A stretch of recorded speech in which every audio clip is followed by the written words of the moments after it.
لیکن مریم نواز اور نواز شریف کا کینڈیڈیٹ ایک ہی ہے. اور یہ بھی کہا جا رہا ہے کہ وہی کینڈیڈیٹ ہوگا اور وہی آنے والا چیف آف آرمی اسٹاف ہے. لیکن حکومت اور فوج ایک پیج پر ہیں، ظاہر ہے. اگر کہا جا رہا ہے کہ یہاں پر بھی کوئی مسائل ہیں. دیکھیے کچھ چیزوں سے لگتا ہے کہ کچھ اختلافات ہیں. جیسے میں آپ کو یہ بتاؤں کہ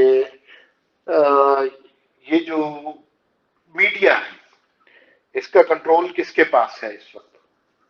میڈیا تو عمران خان کے حق میں چل رہا ہے.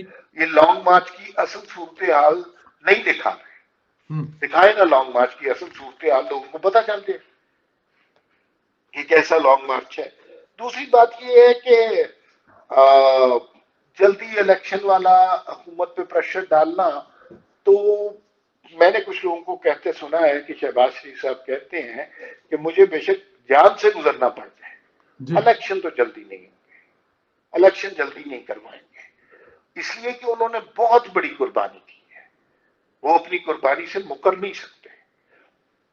تو اگر وہ مکریں گے تو پھر اس کے بعد جو ہے ان کے لیے کچھ بھی نہیں بچا. اور کیوں چاہ رہے ہیں دسمبر تک، یہ نومبر تک؟ اس لیے کہ انہوں نے جو پیسے دنیا سے اکٹھے کیے وہ عوام کی ریلیف کے لیے بجٹ میں استعمال کرنا چاہ رہے ہیں. عمران خان پریشرائز اس طرح کر رہے ہیں کہ انہیں وقت نہ ملے، پہلے قائم رہے. تو بس یہ وقت گین کرنے کا معاملہ ہے.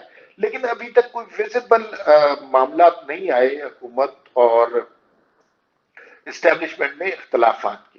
اگر وہ ویزیبل آنا شروع ہو گئے تو سب سے پہلے ہمیں نظر آئے گا اتحادیوں کی طرف سے. یہ اتحادی دو چار نکل جائیں تو حکومت ختم ہو جائے گی. بڑی سمپل سی بات ہے.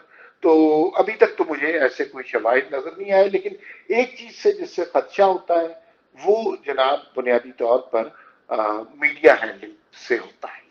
میڈیا سے ہوتا ہے، بالکل ٹھیک ہے. کیا سمجھتے ہیں کہ جو نیا چیف آئے گا اور فوج عمران خان کے ساتھ چل سکیں گے؟ ایک طرف عمران خان ہوں گے، دوسری طرف پوری اپوزیشن نواز شریف اور سیاسی جماعتیں ہوں گی. دیکھیے یہ بات ہمیں تسلیم کرنی ہوگی اس جواب کے لیے کہ پروجیکٹ عمران خان بنیادی طور پر فوج کا پروجیکٹ تھا.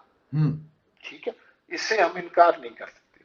اب جو لوگ سینئر ہو کے جن کے 5 نام جو آ رہے ہیں، یہ جب پروجیکٹ عمران خان لانچ کیا جا رہا تھا یہ لوگ کسی نہ کسی جگہ ڈیوٹی کر رہے ہوں گے اور شاید اس پروجیکٹ کا کچھ چھوٹے لیول پر حصہ رہے ہوں. اس میں سے کچھ ایسے ہوں گے جنہوں نے شاید دبے لفظوں میں، کیونکہ چیف کے سامنے کوئی بات نہیں کرتا، دبے لفظوں میں کوئی ہلکی سی اختلافی بات کی ہو، ادھر سے بات نہیں سنی گئی تو بات ختم. تو وہ جیسے جنرل عاصم کے بارے میں ہم یہ سنتے ہیں کہ انہوں نے عمران خان کو بتایا تھا کہ یہ فرح گوگی والا جو معاملہ ہے اس پہ تھوڑا سا آپ نظر ثانی کر لیں گے، آپ کے لیے حالات خراب کر رہے ہیں. لیکن عمران خان صاحب نے انہی کو چینج کروا دیا. تو یہ ساری صورتحال ابھی پیدا ہو رہی ہے اور ابھی مجھے یوں لگتا ہے کہ یہ آنے والے چند دن میں بھی بہت کچھ ہوگا. حالانکہ بظاہر یوں لگتا ہے کہ اب چیزیں طے ہو گئی ہیں، اب سکون ہے، لیکن یہ خاموشی جو ہے کسی طوفان کا پیش خیمہ بھی لگ سکتی ہے. عمران خان کے کوچ لالہ صحرائی آخری لمحے تک، آخری بال تک کھیلیں گے. کیوں کھیلیں گے؟ اس لیے کہ انہیں پتا ہے کہ ان کے اس کے بعد ایک طرف تباہی ہے اور ایک طرف کھائی ہے، پھر بچنا کچھ نہیں ہے. چلے سر، اسے تھوڑا سا آگے جاتے ہیں. آخری 2-3 سوال. پنجاب میں دیکھیں تو دوسرا آئی جی بھی اڑ گیا ہے، ابھی تک جے آئی ٹی پر کام شروع ہی نہیں ہونے دیا گیا. ایک طرف کپتان کہتا ہے کہ جس حکومت میں اختیار نہ ہو وہ لوں گا نہیں، اور دوسری طرف اپنی ہی حکومت جو اس وقت پنجاب میں ان کی ہے ککھ نہیں کر سکتے. جی بالکل. وہ جو جے آئی ٹی کے حوالے سے اطلاعات تو یہی ہے کہ اس جے آئی ٹی کے، دیکھیں پنجاب جو چودھریز ہیں نا یہ کام نہیں کرتے لیکن کارروائی بڑی زبردست کرتے ہیں. اور وہ کارروائی کیا کی؟ جیسے ہی حملہ ہوا عمران خان پہ نعرے لگانا شروع کر دیے کہ جناب جے آئی ٹی بنا دی ہے، جے آئی ٹی بنا دی ہے. اچھا عمران خان کا کیمپ بھی خوش، اب دوسرے کیمپ کو خوش کرنے کے لیے اس جے آئی ٹی پہ کچھ نہیں ہو رہا. اور پولیس کا سٹانس بہت اچھا ہے. جیسے پنجاب پولیس نے پہلی دفعہ اس طرح کا سٹانس دکھایا جس طرح کا سندھ پولیس نے دکھایا تھا. آپ کو یاد ہے جب مریم نواز کے اوپر حملہ ہوا تھا، جب وہ لاہور کراچی گئی تھی تو کیپٹن صفدر اور مریم نواز کے کمرے میں رات کو لوگ گھس آئے تھے، ان کا اعتراض ہوا تھوڑا سا تو پولیس کے آئی جی کو یہ اغوا کر لیا تھا، یاد ہے نا آپ کو؟ وہ آئی جی صاحب جو ہے نا، تو اس کے بعد ساری سندھ کی پولیس نے ہڑتال کر دی تھی۔ ابھی جو شاہ محمود قریشی نے پولیس کے حوالے سے بیان دیا ہے وہ انتہائی زہر آلودہ ہے، اور پولیس بہرحال ہمارا فرنٹ لائن سولجرز ہیں جو ہماری حفاظت کرتے ہیں، تو ان کی اتنی توہین برداشت نہیں کی جا سکتی، اور پولیس نے اپنا ری ایکشن دکھانے کی کوشش کی ہے۔ تو اس جے آئی ٹی کے حوالے سے بھی ہو سکتا ہے کہ جس غیر قانونی کام پر عمران خان پولیس کو یا پرویز الہی کو مجبور کر رہے ہیں، پولیس نے فیصلہ کیا ہو کہ وہ اس غیر قانونی اس سیاسی جنگ کا حصہ نہیں بنیں گے۔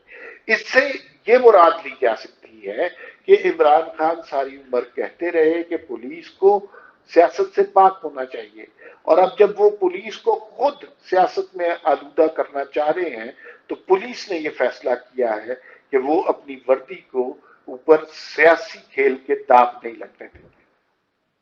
لانگ مارچ ابھی بھی جیسے بھی ہے تیسے بھی ہے جاری ہے، اس کا اینڈ کیا دیکھ رہے ہیں؟ دیکھیے ایک طرف لانگ مارچ ہے، دوسری طرف ڈانگ مارچ ہے۔ رانا ثناء اللہ اگرچہ ان کی طبیعت اتنی درست نہیں ہے لیکن ان کی تیاریاں پوری ہیں، اور جتنے لوگ آ رہے ہیں لانگ مارچ میں وہ بڑی حیران کن تعداد ہے، کیونکہ ہمیں توقع تھی عمران خان کے لیے لوگ نکلیں گے، لیکن یہ کیا ہوا کہ 20 لوگ 25 لوگ 35 لوگ نکل رہے ہیں، تو یہ تو کوئی بیانیہ نہیں ہے۔ عمران خان جب موجود تھے تب بھی کوئی اتنے زیادہ لوگ ان کے ساتھ نہیں تھے، اور ایجنسیز کی رپورٹ کے مطابق اگر عمران خان کے ساتھ لوگ پہنچے تو 1500 سے لے کر 1300 تک لوگوں کی تعداد ہوگی۔ یہ عمران خان صاحب کے ساتھ؟ جی، اگر عمران خان صاحب پہنچے۔ اب ویسے ٹیکنیکلی تو جس آدمی کو گولیاں لگی ہوں 4 تو اس کی تو ٹانگ کے چیتڑے اڑ جاتے ہیں، تو اس پہ وہ 4-6 ہفتے تک نہیں چل سکتے، اور ان کو ریہیبلیٹیٹ ہونے کے لیے اتنا ٹائم چاہیے، تو 4-6 ہفتے سے پہلے اگر وہ آ جاتے ہیں تو یقیناً کوئی بہت ہی قیامت پڑے گی۔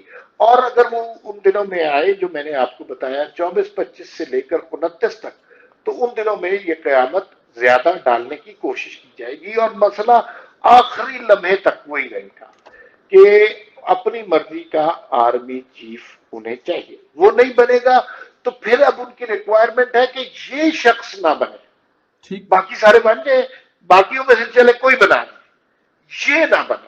اب وہ یہ جو ہے اس کا فیصلہ آنے والا وقت ہی کرے گا، یا نواز شریف ہی کریں گے کہ یہ بنے گا یا وہ بنے گا۔ ہم اس پہ بہت زیادہ پریڈکٹ نہیں کر سکتے کیونکہ کسی کو بھی نہیں پتا۔ 3-4 لوگوں کو اس وقت ملک میں پتا ہوگا اور انہوں نے یہ کارڈ اپنے سینے سے لگا کے رکھا ہوگا۔ ٹھیک، بالکل ٹھیک ہے، اپنے سینے سے لگا کے رکھا ہوا، کسی کو نہیں بتا رہا ہے، اس میں کوئی شک نہیں ہے، بس موٹی موٹی خبریں وہ جو آپ کہتے ہیں اندازے وہی ہیں۔ سر عمران خان صاحب کے حملہ کو مس کر گئے کیونکہ اس کے بعد پروگرام نہیں ہوا۔ عمران خان صاحب کے جو حملہ ہوا ہے اس کے بارے میں بہت ساری افواہیں، بہت ساری چیزیں، مطلب پہلے چل کر گئے، واپسی پہ 2 ٹانگیں، پھر دوسرے دن 1 ٹانگ کلیئر، سر اس پر کیا رائے ہے آپ کی؟ دیکھیے یہ جب بھی کبھی آپ کوئی چیز چھپانے کی کوشش کرتے ہیں نا، اس سے افواہیں، ابہام اور کنفیوژن کریٹ ہوتا ہے۔ عمران خان صاحب کے وہ اس دن جو حملہ ہوا اس میں بہت سارے سوالات باقی ہیں، چونکہ ان سوالات کے جوابات نہیں مل رہے لہذا اس سے افواہیں جنم لیتی ہیں۔ عمران خان خود ان افواہوں کو تخلیق کرنے میں مددگار ثابت ہو رہے ہیں۔ وجہ یہ ہے کہ لوگ سوال پوچھتے ہیں، لوگوں کو ان کے سوالوں کے جواب ملنے چاہیے۔ عمران خان صاحب کہتے، لوگ یہ سوال پوچھتے ہیں کہ جب عمران خان تھا ایک بندے کو 4 گولیاں لگی ہیں، وہ نزدیکی ہاسپٹل میں کیوں نہیں گیا؟ بالکل ٹھیک، وہ وہاں سے 3 گھنٹے کی ڈرائیو کر کے شوکت خانم میں کیوں چلا گیا؟ ایک بات۔ دوسری بات یہ ہے کہ ایف آئی آر درج کرنے کے لیے میڈیکو لیگل امپورٹنٹ ہوتا ہے، وہ میڈیکو لیگل نہیں ہوا، کیوں نہیں ہوا؟ آسان سی بات تھی، ڈاکٹر آپ کو اسیس کرتے۔ تیسری بات یہ ہے کہ عمران خان کے گارڈ کی گولی سے ایک شخص ہلاک ہوا، ان کا اپنا کارکن، اس کی ایف آئی آر کہاں درج ہے